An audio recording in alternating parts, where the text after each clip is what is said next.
Sa video ito ay papakita ko nga sa inyo ang natural na ganda at siguradong maaamis ka sa falls na to. Papakita ko rin kung magkano nga ba ang entrance fee, tour guide, parking fee at pamasahe. Pero bago natin marating to, maglalakad muna tayo ng ilang minuto. At dapat handa ka kasi mag-trekking ka rin dito. Malayo pa po? Malayo pa. Malapit na lang. Pag narinig na yung falls, malapit na. Pero worth it naman talaga pag narating mo na. Ito nga pala ang Hulugan Falls na matatagpuan dito sa Barangay San Salvador, Bayan ng Luisiana, Probinsya ng Laguna, na may taas na mahigit 250 meters at opisyal na binuksan noong taong 2015. Kaya tinawag itong Hulugan Falls dahil marami na raw hayop na nahuhulog dito. Karamihan ay ang kalabaw. Kaya tara, samahan nyo kami sa aming biyahe mula SM North, Quezon City ay madadaanan natin ang mga probinsya ng Rizal, Laguna, at hanggang marating natin ang Luisiana na may layong 109 kilometers. Umalis kami alas 5 ng madaling araw at umuulan pa nga, pero tuloy pa rin, ulan lang yan at matagal na natin itong gustong puntahan. 45 minutes ay nasa Antipolo na kami at madadaanan din natin ang zigzag road na to. 6:30 ay narating namin ang bayan ng Morong at tamang-tama may nadaanan kaming pares. Sakto naman talaga sa malamig na panahon ngayon. Tapos kumain, pahinga lang saglit, biyahe na naman at nandito na tayo sa Pilila. Sulit nga ang ganda ng madadaanan mo dito at mabagal lang din ang takbo ko dahil madulas din ang daan. 7:30 sa Mapitak, Laguna na kami. Mukhang wala nang ang planong huminto ang ulan at lalo pang ang lumakas. Napaisip tuloy ako, baka masayang lang ang pagpunta ko, ang layo pa naman tapos di ko mapalipad ng drone. At dito nga ay muntik na akong maabutan ng L300. Yung tingin ko malayo pa, pero ang bilis rin pala ng takbo niya. Grabe ang kaba ko dito. At madadaanan din natin ang hydroelectric power plant na to dito sa Kalayaan, Laguna. At ang Caliraya Lake ng Lumban. Alas 8 nang narating namin tong simbahan ng Pagsanghan. At buti, tumigil na rin ang ulan. At mula dito ay may 14 kilometers na lang ang layo. Cavite, Laguna.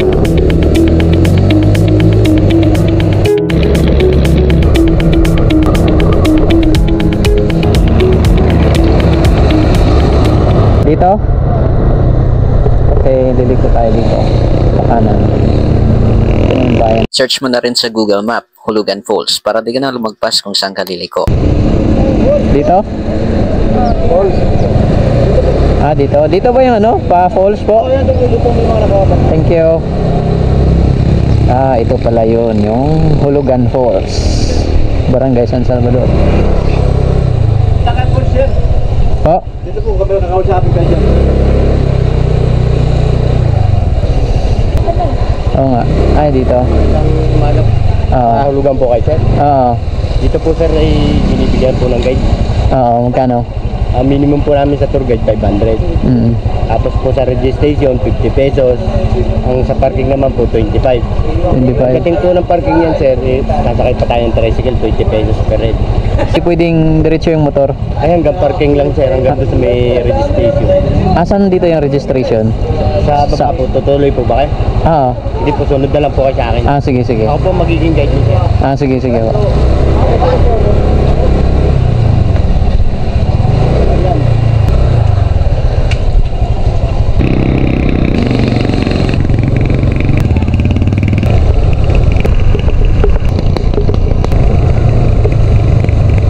Ah, ito pala yung ano, registration ng Hulugan Falls. 5 to 7 minutes mula sa paradahan ng tricycle hanggang dito sa registration. Ah, okay. Okay. Mukhang maganda pala yung parking. Dito na lang.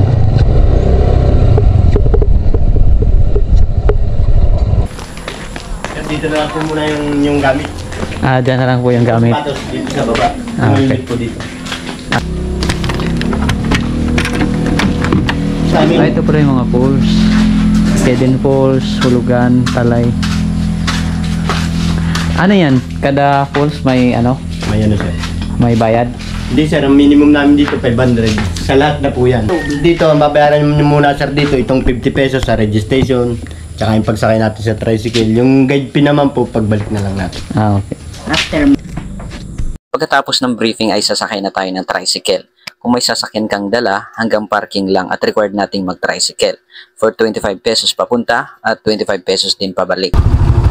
3 to 5 minutes lang galing parking at dito na tayo magsisimulang maglakad na aabot ng 15 to 20 minutes.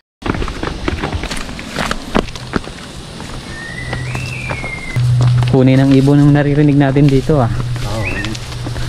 Nung lang sila naririnig dito, lalo pag yung hapong-hapon na. Oo. Mga kuliglig. At dahil umulan nga sa araw na to, expect na lang na maputik talaga ang daan. Pero may mahahawakan ka naman. Nakapaana. Apat na bus na lang. Meron din palang pahingahan dito pag galing ka sa baba. At sa mga gustong magpapapicture dito. Pero dumiretso na rin kami. Pinipilit pa nga kami ni nanay ng kapatid ko. Kasi pag mamaya pa daw, pagod na. Maya na lang, mag-uwi. Mahirap pababa. Malayo ba? Oo, yung pababa. Maganda pa kayo ngayon. Galing na kayo doon? Yeah. Ah, okay. Ano na kayo habang maganda pa ang lokasyon mo. Dito mag-uumpisa na yung degree pa ba? Mamaya basa na kayo tutol. Di, okay lang. O bahala. Akala ko yun na yung lakad namin kanina. Meron pa pala. Mas matirik pero may hagda naman. Yung iba, wala. At may matutulis na bato, kaya kailangan magdahan-dahan.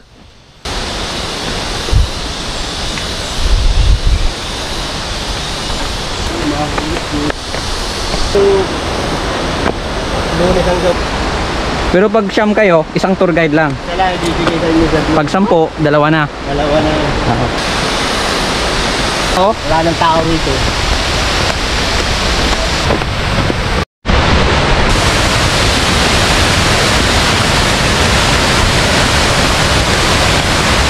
dito na tayo sa Hulugan Falls. Ba't basa dito? Wala sir ng piyas ng tubig. Ah, yung talsik ng tubig kaya pala basa dito. Talsik ng falls.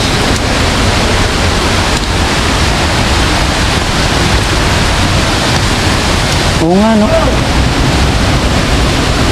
Sa wakas ay narating din natin at sulit naman talaga pag nakita mo na ang falls na to.